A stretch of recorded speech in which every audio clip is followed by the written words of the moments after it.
Similarly, Sarvantaryami is a Telugu word, Almighty is an English word, but the summary is God only.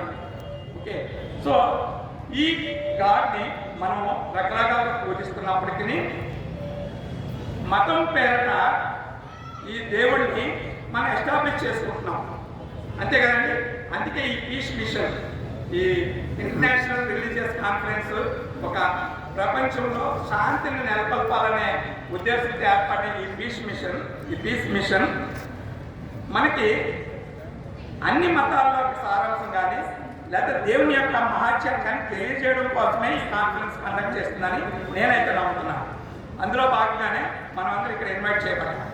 కాబట్టి ప్రతి మతము చేయాల్సిన పని ఏంటంటే దేవునికి మనిషికి మధ్యలో ఒక వారధిలాగా,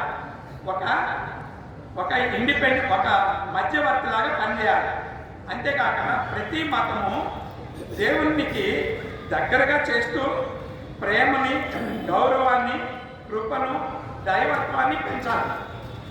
అలా పెంచిన మతమే నిజమైన మతం. అలా పెంచిన మతమే నిజంగా దేవుణ్ణి కలిగి ఉన్న మతం. అది ఏ మతమైనా కారణం.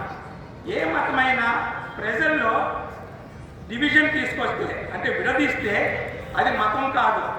ఏ మతమైనా ప్రజల్లో ద్వేషాన్ని పెంచితే అది మతం కాదు. ప్రజల్లో కుట్రలు పెంచితే అది మతం కాదు. కాబట్టి మతం అనేది నా దృష్టిలో నేను ఎందుకంటే నాకు 50 సంవత్సరాల వయసు ఉంది. నేను ఎన్నో రకాలైన స్పిరిచువల్ మీటింగ్స్ నేను చూశాను. స్పిరిచువల్ బుక్స్ చదివాను, ఇంక్లూడింగ్ భారతం, రామాయణం, బైబిల్, ఖురాన్ అన్నీ చదివిన వ్యక్తినే.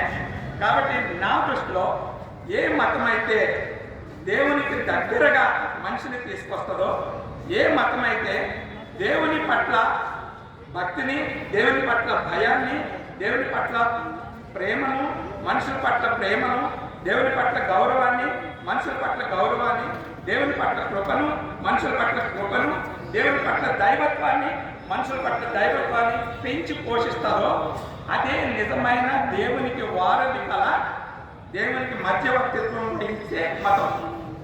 సో ఈ మతాన్ని మనము 3 రకాలుగా మనం చెప్పచ్చు మన వైపు నుంచి. ప్రపంచవ్యాప్తంగా ఒకటి ఇస్లాం, రెండోది క్రిస్టియానిటీ, మూడోది జూడయిజం. ఈ 3 కూడా మళ్ళీ చెప్తాను,